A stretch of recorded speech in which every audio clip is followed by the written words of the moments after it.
Today I want to talk about something completely different. It's a bit, um, it came up with some other things that I was looking at, and so it's about faith, and it's something that's been, a big part of my life, and something that, that I've been involved with for a long time, and I've pretty much, know what I'm pretty good at, what I'm talking about. But for some people, it's just something, or it's something completely new, something they don't even believe in, something that is just crazy. Other people's they do have are going to church or doing things like that, or they do believe in a God, but they just don't know much more about, well, faith.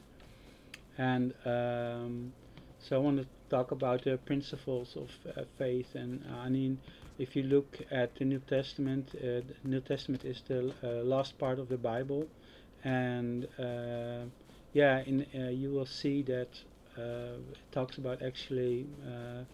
About Jesus, about how he was born and how he lived, and his whole story and all the things he said, and he talks so much about faith, and pretty much everything he does is all about faith. And there's no strange because there's always miracles wherever Jesus goes in the Testament.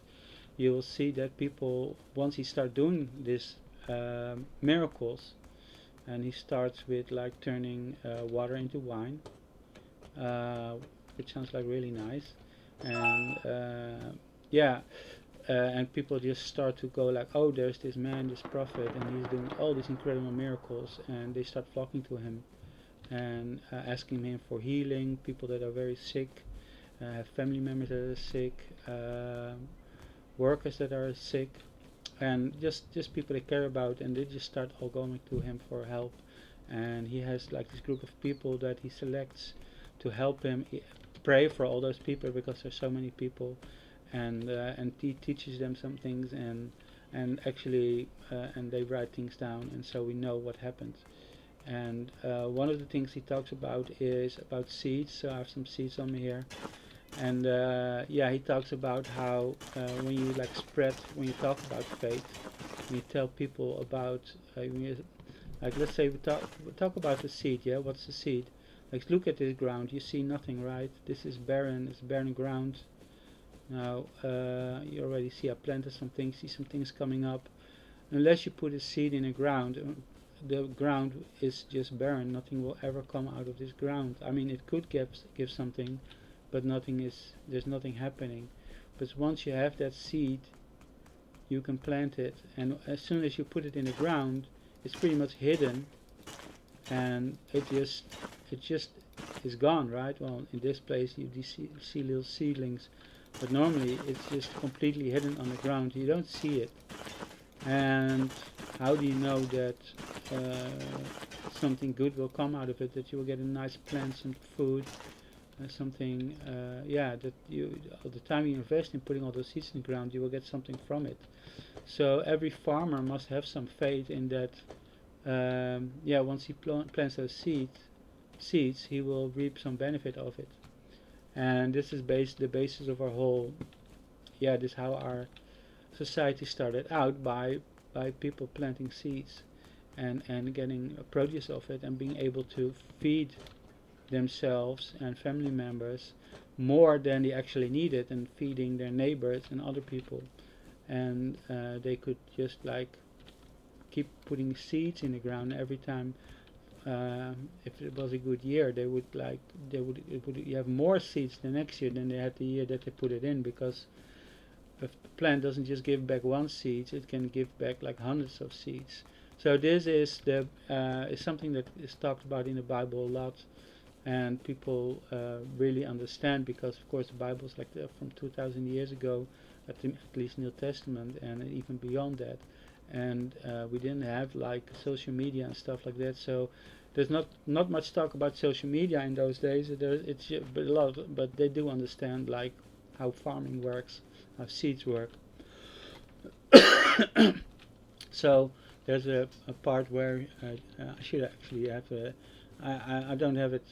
I'm probably gonna mess it up, but he talks about where some seeds they put like between the rocks, and or in some, and they don't grow, or they some seeds there are like in dry ground and you don't get um,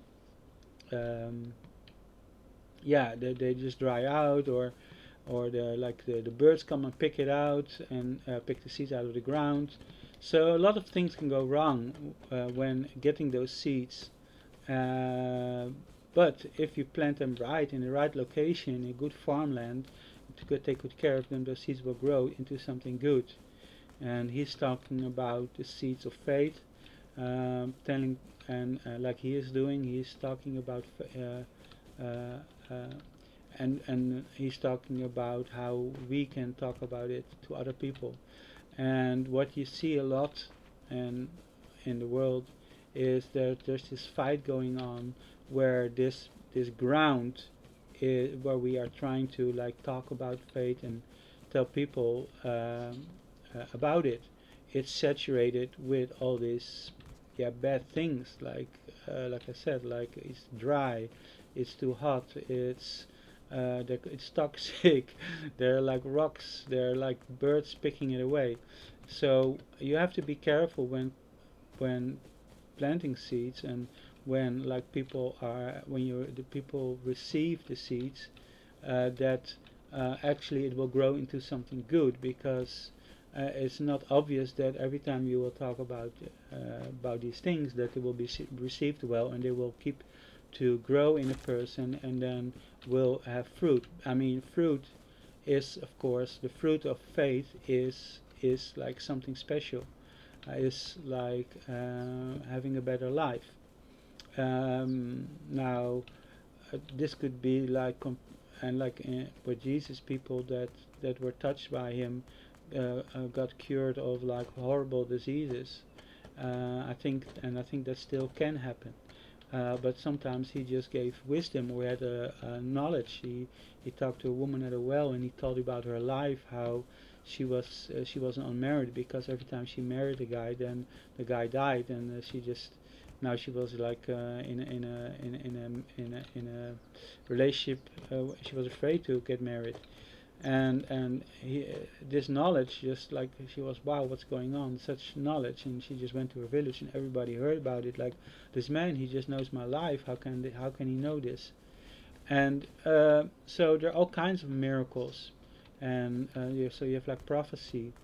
And I mean, there's this one movie that I love, it's like Edge of Tomorrow.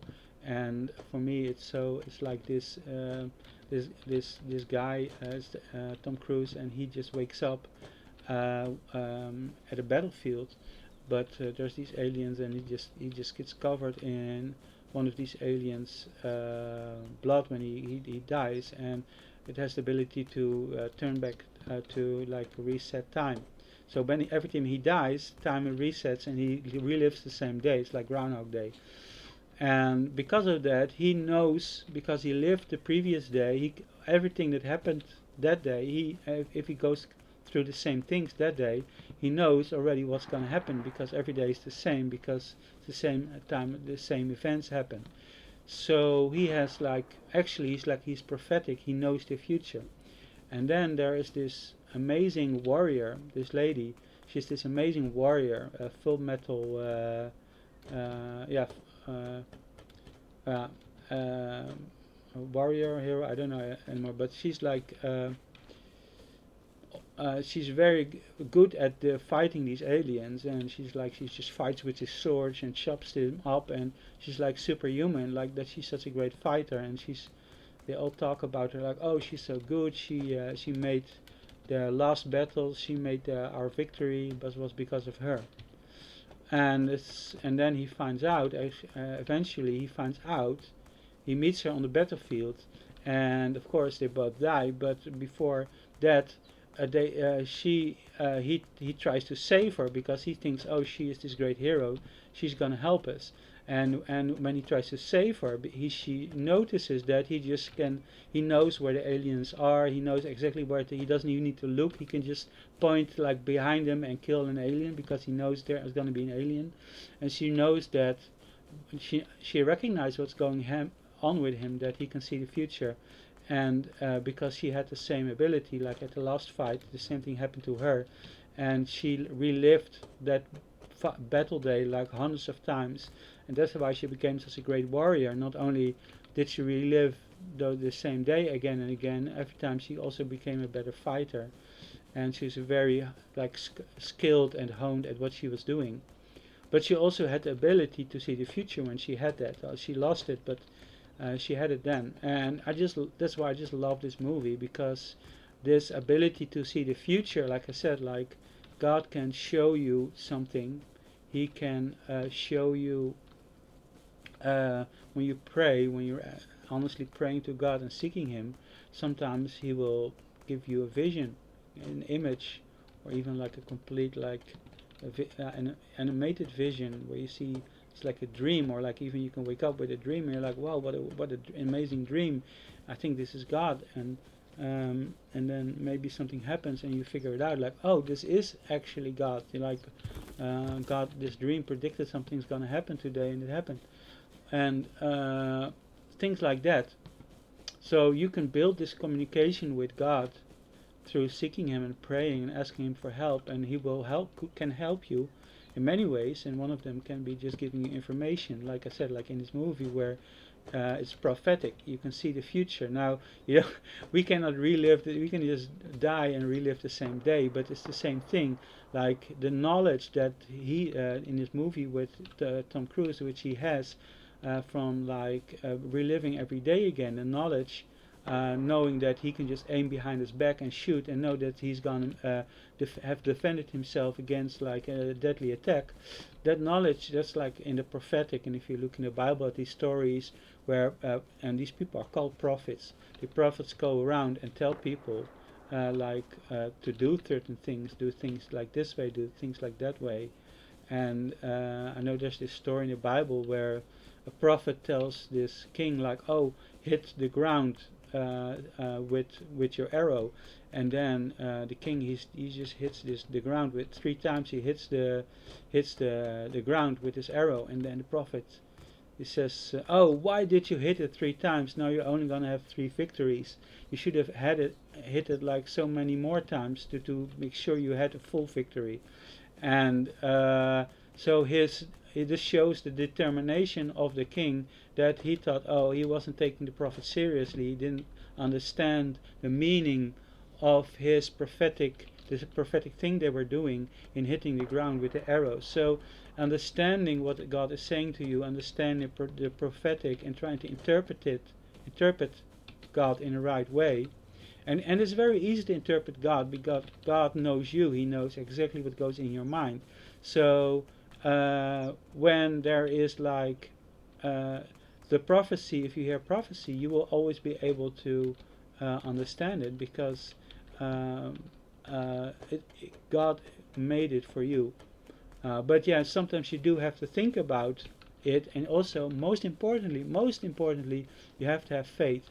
And like this king, he didn't have that much faith probably, and he just hit the floor 3 times, thinking, well, 3 times should be enough, you know. He wasn't taking he didn't see the power that every strike was a victory. Every strike on the ground with his arrow was like complete obliteration from the enemy at his hands, from his army. He didn't understand the prophetic, so he only hit it 3 times. And if you understand the prophetic, you would have hit him like 200 times, because you need victory in your life. Like you don't want. If you understand prophetic, you understand that when God gives you a vision, that it's so important that you like do something with that, and keep it in mind and think about God. What does God want me to do with it? Is He like telling me that there's some danger? Is He telling me I have to act on something? And if you don't take it too seriously, I mean, God can give you like some horror dream where it's like a nightmare, and you'll be so scared that you will listen, and maybe it will save your life. But if you're like sensitive to God, He can just give you like a very subtle nudge, or a very complex dream with lots of information. And like Tom Cruise in Edge of Tomorrow, you can live through a whole day fighting like many battles and surviving many attacks, because God, you were able to receive and understand all these instructions from God. So the prophetic can really help you, and but even more, it can help, and this is like the purpose of the prophetic. If you have prophetic on you, is also to help others, and it's not something I do that much, but maybe now I talk about it, I should do it more. But yeah, like now with this video, I'm talking about how the prophetic works. I'm giving some information on it, so I hope others will start to use the prophetic more. But it's if you dare to speak out in the prophetic, because you have honed your skills and you become good at these things, then yeah, you will be able to like prophesy for other people. And I was so amazed when I did like School of Ministry many years ago. I was like was the last day of School of Ministry, and our pastor Steve Warren, he was like prophesying about all of us. And like I was, of course I was praying, and in the spirit I could see all these things. And every time I saw something, like I was trying to understand what I was seeing, he was just speaking it out. He was just saying what I what I just saw. He was saying it exactly in words and prophesying it about these people, and I'm like, whoa, like how is he able to do that? How is he able to interpret it? It would like these things and say it in word and with such confidence over these people. And also for me, it was just another like confirmation of his prophetic word that it was true, because God has just was showing me uh, uh, what he was saying, and everything about every person that he said, God gave me like a vision on it. And yeah, that was really amazing. But yeah, so honing your skills um, uh, uh, in the prophetic, and becoming more yeah, closer to yeah, receiving your gifts from God is going to be very valuable, because I think that if you really enjoy your Christian life, then you want to share it. And because like I said, this guy like Tom Cruise, he was able to just he was doing amazing like superhero stuff, because he could see the future, and we are able to do things, amazing things, if we just listen to God's prophecies, and our life will be so much better for it. And eventually, like sometimes you plant a seed and it will take a while, this prophetic, it takes a while for sometimes the prophetic to actually like bloom and become like yeah, give flowers. And I mean, if you look at the life cycle, first you plant a seed, then the seed grows on the ground. It has like it has most of the things it needs already in the seed, but it needs the water, and it needs the soil to grow roots in, and then from the roots it can get more water, and then it will take leaves from the ground, and the leaves, they will get like some CO2 from the air, which is actually the main food for any plant, together with the nutrition from the soil. And then also it takes the CO2, and it takes sunlight, if it's photosynthesized, and water, and altogether it creates oxygen for us.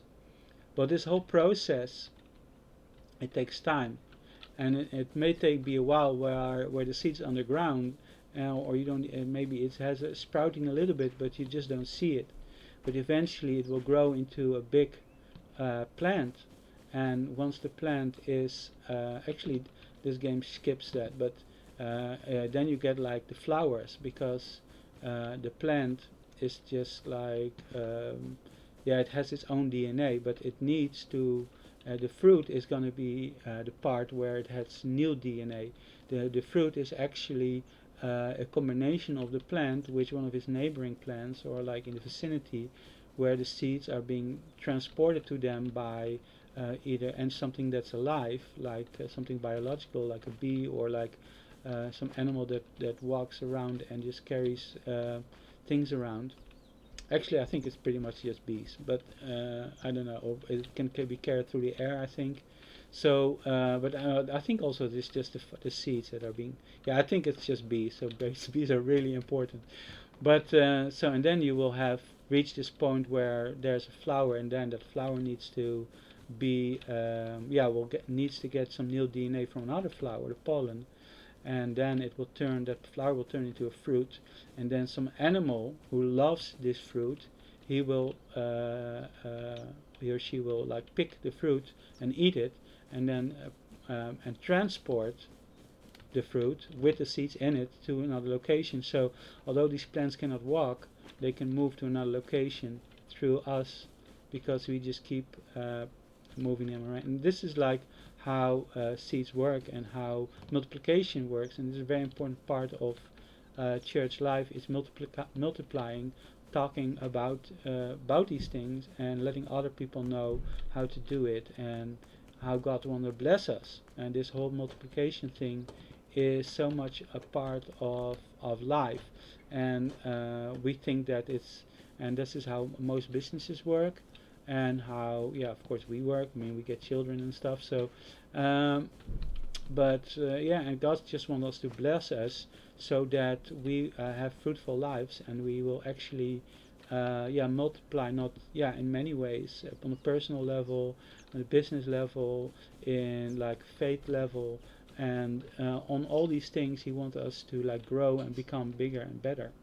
But there are certain things with seeds when you plant them that it may take a while before you actually see any return on them.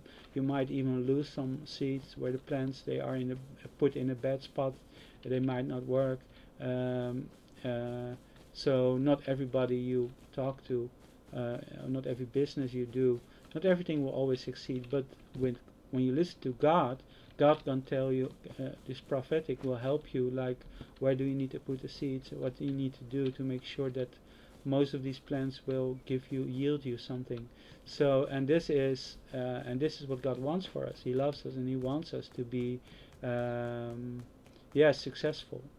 And I mean, in this day and age, successful is like a dirty word.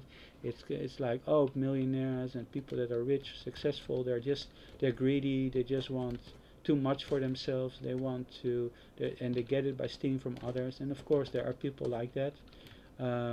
But those people are always being punished. They always will get what they deserve, because uh, uh, uh, if you treat your customers badly, if you treat people badly, um, they, yeah, I think that like people, good business people, are good business people because they do take care of their clients in a good way.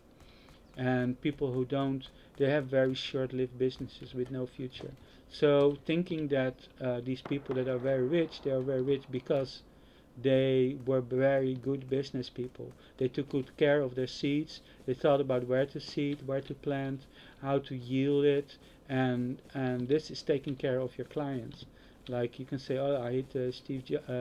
Do you hate Steve Jobs? No, you don't hate. Most people love Steve Jobs because he knew how to make a great product. They loved his project because he he loved developing a useful product for people. He that's what he loved. That was his dream, was from the beginning. He had the iPhone, the iPad, like um, was he understand that one day we were gonna hold a computer in our hand with a screen, and he didn't want the computer to be there for just like technical geniuses like me, but he want them there to be for like artists also like me. Yeah, so I love the the iPad Pro, 12.9 inch. It's huge and it's great. It has it's like a Wacom tablet or something. It's like it has this. It's great for artists to draw on. And the new iPads since 2018, they're all very good for drawing, very usable. And the one that I bought, I think it's probably, it reached a point where there were like almost no setbacks anymore. There's no setbacks to my iPad. It's just like it's perfect for drawing, and I hope to have a lot of enjoyment for the next coming years. Although I need to start drawing some more. I need some more reasons to draw, but yeah, hopefully I will get that in the future. But yeah, and so yeah, don't hate people that are successful. Because if you do that, how can you be successful? If you think about people being evil that are business people, you will never think yourself about being a business person. You will never like start planting seeds all around you in the hope that you will harvest a great crop one day, because you are led to believe by that that there's something evil about it, and there's nothing evil. It's completely biblical. It's completely, this is our society, how our society has built by farmers, by businessmen that just plant seeds and create products for people that they buy, and does not, and if you and do try to do it in a way where it's sustainable and people so don't think of it in a bad way. Think of it as a good way, as a way of living, and also in faith, like I talked to you about.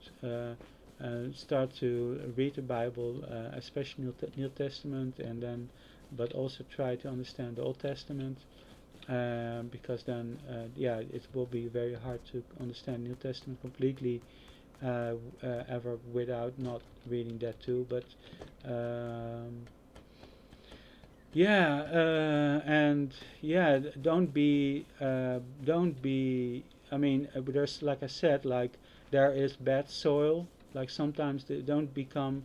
Do you want to live in bad soil? Do you want to live in a dry area in a desert? Do you want to live in between the rocks? Do you want to be picked out by birds? Do you want the birds to pick out your seeds, your food, and destroy your ability to be wealthy or happy? No, you don't want that. So go make sure that when you receive this message, that you will actually like do something positive with it, and look for yeah um, yeah, take care of this seed that is planted, so one day you will be able to harvest a rich harvest from it. And because there is like this the thing, there's a lot of lies in the world, that people are actually trying to, there are people that hate Christianity and are trying to discourage other people from becoming Christians, and they fill the air with, and actually